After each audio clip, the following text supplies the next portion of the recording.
Auburn rivals. What went into the decision to give up play calling? I think there's a point in time where your whole concern is just, look, what is best for whatever program you're leading. And there's so many dynamics to running a program at this level today that are maybe a little bit new and different. And I'm very convinced that the culture in the locker room for teams that have talent will, if the culture is right, it's going to pay great dividends. And I think there's an enormous amount of time that I can put into that to help us. It's like I've told everyone in the room with Phillip and Kent and the other guys that have helped me in the past.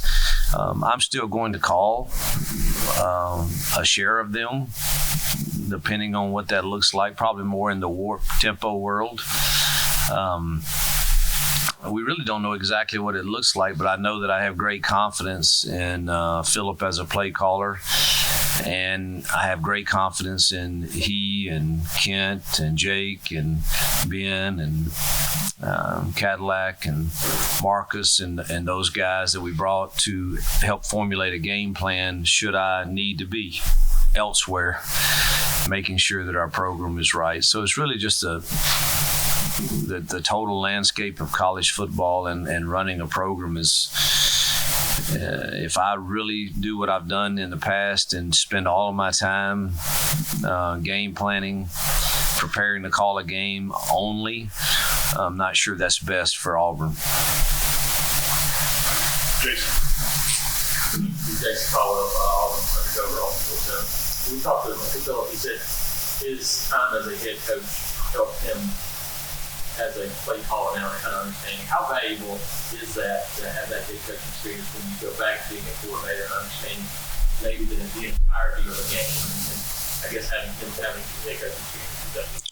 Yeah, I think we're all a product of our experiences, and then obviously Phillip having a vast amount of those is always helpful, and that's really another reason I probably should have included in my answer to Brian was just managing the game to be sure I'm on top of every scenario. When you're the primary play caller,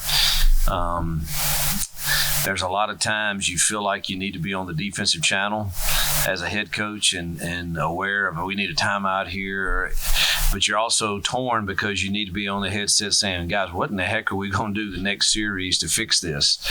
And so I think, obviously Phillip's experiences are great, but ultimately the game management part rests on me. And I think that will also help me be more in tune in the moment of things that we need to do. We really need to slow this down. Sometimes when you're a play caller and you feel like, look, I know what we can do right now, that doesn't necessarily mean that's best for the entire team. And I think that but when you're calling it and you feel like, well, this is what's best for us to move the ball, is that the best thing for the team at that moment? I'm not sure. So I think his experience is going to be helpful, but also I think that's another positive of me having people that have a great ability to do that. Back up, Bill. Bill here with ESPN, one of the successful with It has been a whirlwind. You talked about how you haven't had really a chance to settle down, but with spring practice starting the 27th, you don't have much time between now. And you talk about trying to get everything in, get prepared. How much can you do once you get ready for the start of spring ball? Yeah, it's not an ideal calendar for us in year one. With the new world, I don't really feel like we even had a Christmas or a New Year's or anything, but it's part of taking over a new job and the transition of it. And I appreciate the fact that February is a dead month, that you can really start focusing on your team. But typically you would like to take a little breather right now, but we're not afforded that opportunity. We've got to really hustle in February to get everything installed. We're all coming from a plethora of backgrounds, and this is the first week that we've really sat down and said, hey, what are we calling this? And, how high up on the hierarchy of install is it? Is this something we believe in strong enough to focus on it in spring ball? So we've got thousands of discussions that have got to take place between now and the 27th of February. And yesterday was the first day that we have really just had a full day of ball. And, Philip and I are trying to marry two systems. They're very similar. We believe in the same things, but there's a lot of different ways to get to them and a lot of different things to call them. And somebody's got to learn a new world. And I truthfully have called the offense that we've run pretty much the same verbiage since I was a high school coach. And so you're taking 30 years of me calling this cat, and he wants to call it dog. And which I'm really open, believe it or not. I'm really open to new ways. I just want to do what's best. But it is a learning curve. And so yesterday was the first day that we got through all the protections, and that was it, in a day. So we've got a long way to go. We'll try to knock out all of our screen game this afternoon, and then go from there. But we've got a full month of February facing us. Far right, Mark. Mark Murphy from 24/7 Sports. We had a chance to go back and look at the video from last season of the game. Is that important to do? Very little. Obviously, it was primarily considered around quarterback play, so it wasn't like full games. It was more of some cut-ups. I had, the guys pull the good and the bad, and was able to watch that as we were on the road recruiting some. So that was primarily it. I haven't had a chance to really watch the games very much at all. Second row. Just first officer, when you got hired, you were talking about you wanted your defensive coordinator to be the master of next. What stood out to you the most about Ron Roberts from that perspective of kind of recruiting? Yeah, I think Ron is as brilliant of a defensive mind as there is out there. And if you look at all the really good ones that have come from his tree that learned from him, that speaks probably as much as anything to me. And then you just watch the success he had, whether it was at Louisiana or Delta State and at Baylor also. Really, some of the stuff he did in the Sugar Bowl a couple years back. Stopped a very explosive offense in Ole Miss, doing some really neat things in coverage. Obviously it was, I've known of him, and I've known the people that he that have tutored under him and how well they've done. And then you sit and visit with him and hear his ideas and how he can be multiple and believes in being hard-nosed, tough. I think that's what we need in this league. Coach back left, Michael. Coach Michael Gibson for War Report. You've been spending a lot of time on the road recruiting, so now to that, have you had a chance to sit down with the players and try to get to know some of the playmakers? Not yet. We were obviously on the road and then had big junior days this past weekend. And this week I was on the road again Tuesday, had some high school clinics and then the Senior Bowl. So yesterday was really the first full day that I've had in the office.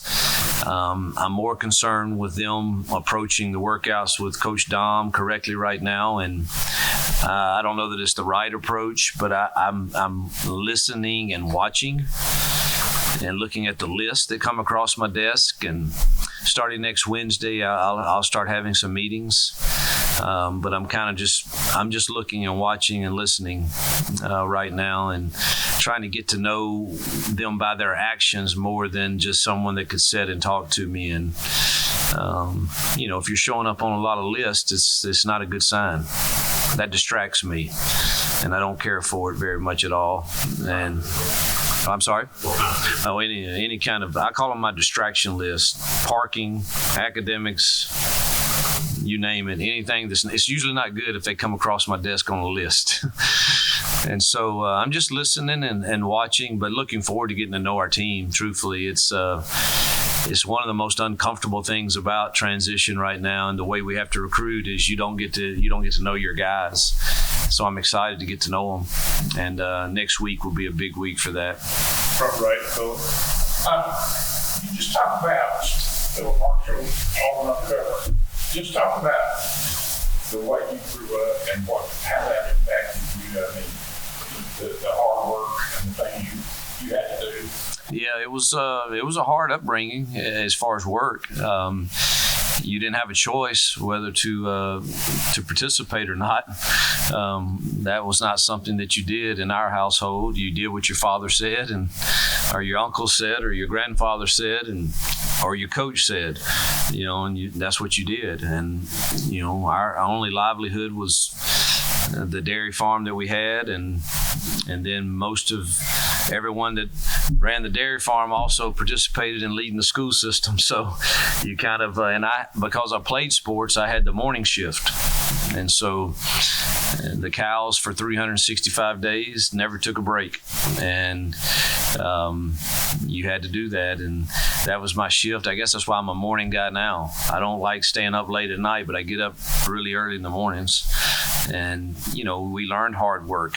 We learned what it was like to have faith in hard times, whether the crops are getting burned up by the sun and no rain. And I value those lessons that I learned on that dairy farm for sure. If I might follow up just a little bit. He became a coach at what point in your life, or was he? My father? Yeah. Oh gosh, they dueled.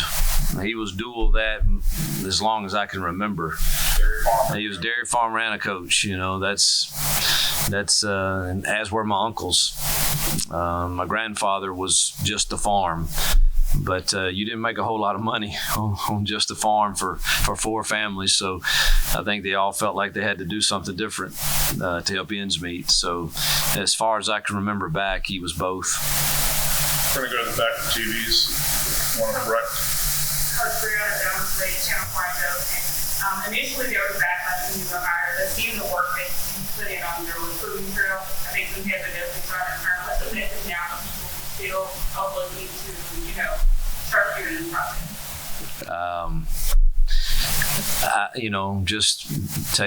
Give me a chance to get to really know me, and not what something you've heard or read or. So just, obviously, I've said it before and I've said it again. I've owned everything that has come into my life, both good and bad, and have made the adjustments where I needed to make them. And I think the testament of that is how strong our families are.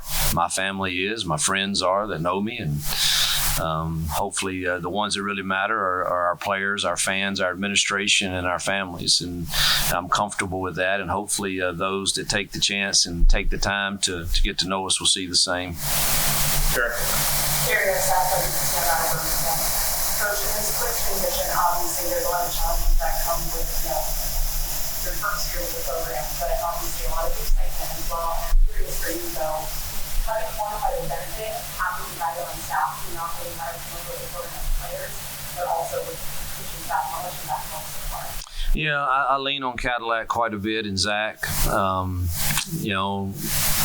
There's a lot of things that we're setting in staff meeting that, was this a big issue last year? Was this, and I wouldn't know that without knowing some of those guys, not just them. There's some in the off the field role too that we've kept that have connections to the other side of campus and do different responsibilities for us. And I value all of their input as I'm trying to make decisions as to what do we change, what do we try to get a lot better at, or this was pretty good and how did it work, and maybe we want to do that too. So their input is valuable to me. Far left.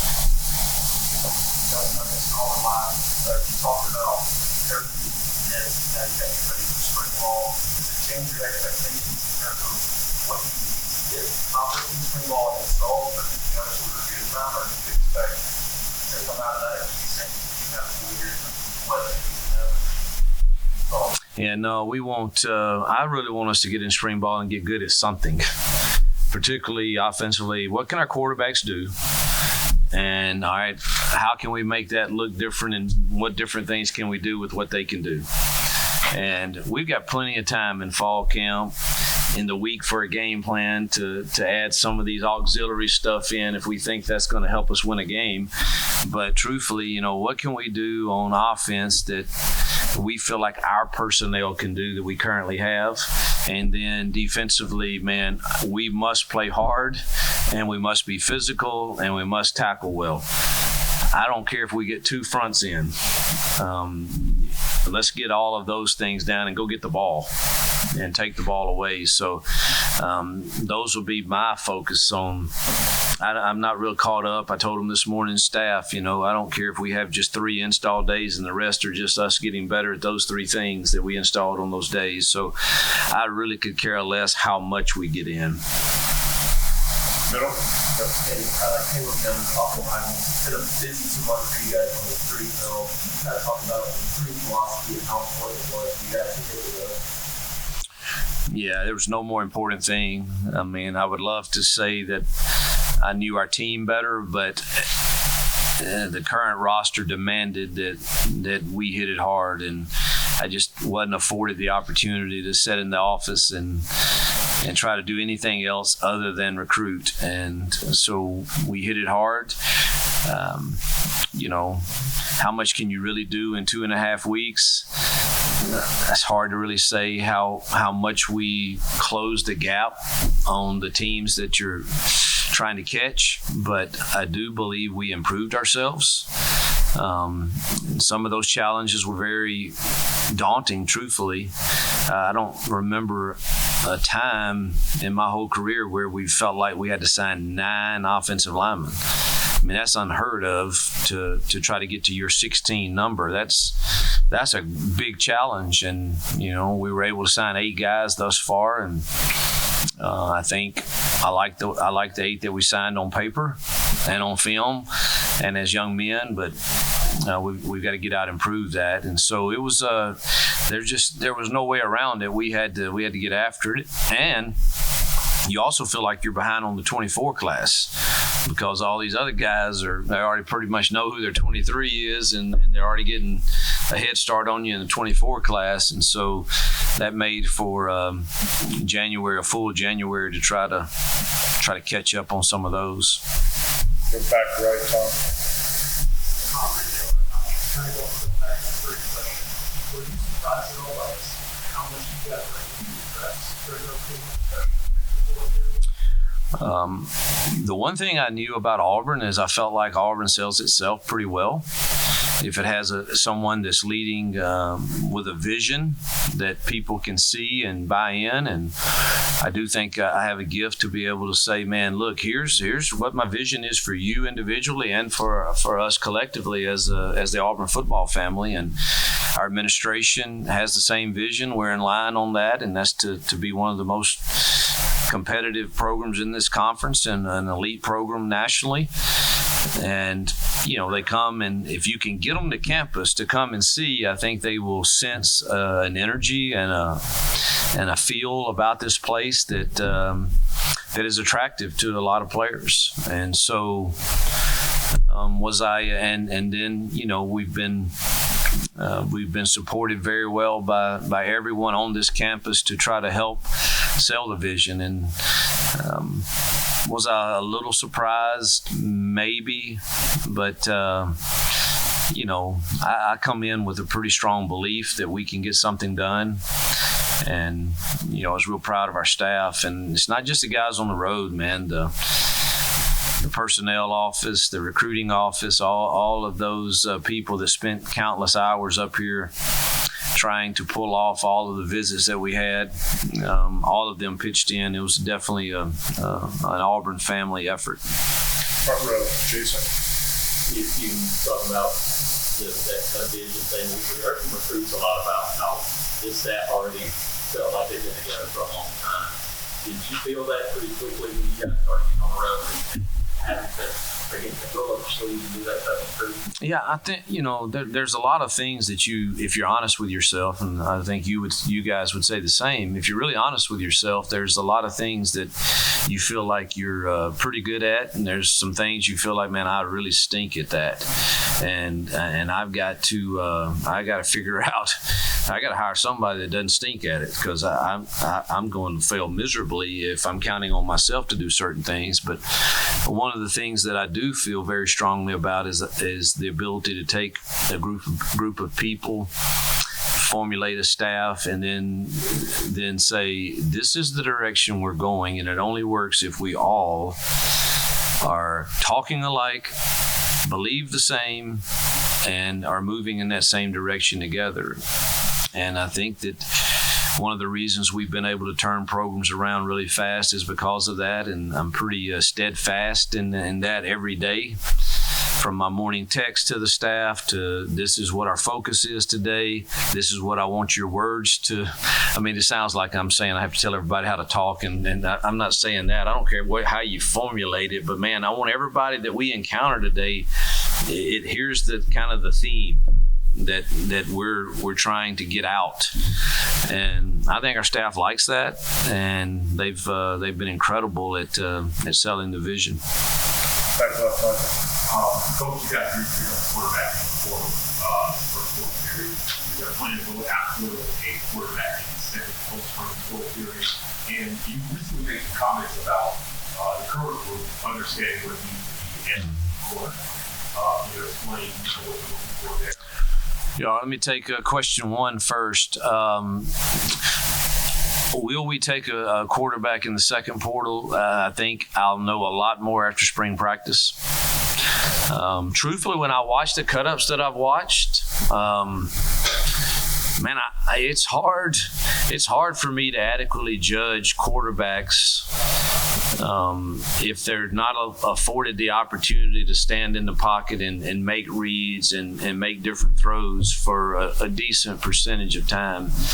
And there's just the sample size for that is pretty small.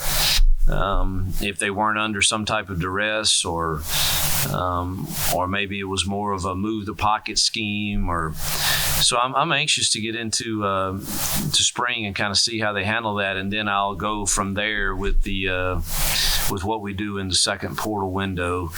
We entertained a few quarterbacks in my mind in the first portal window, but never felt great about many.